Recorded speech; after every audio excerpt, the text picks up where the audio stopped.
Hello everyone, in this video we will learn how to make hidden column password protected in Excel. So let's start this my Excel, and here you can see in this data D and E column is hide. Normally people easily unhide it. Simply select the before and after column C and F and right click on the column name and click on the unhide. But here I use the password protected, so there is a no one unhide them without the permission. So let's see how it's done. I press here the Ctrl Z, undo the action, and go to the Review tab.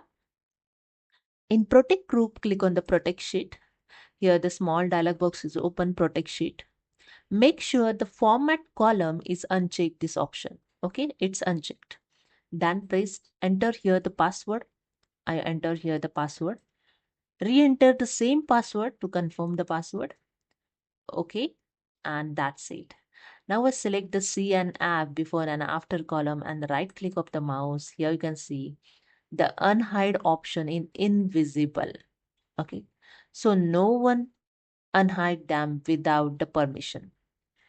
So for unhide the column, you just again go to the review tab, same as in protect group and protect sheet, and enter the password those you set. So I just enter here my password and click on unprotect.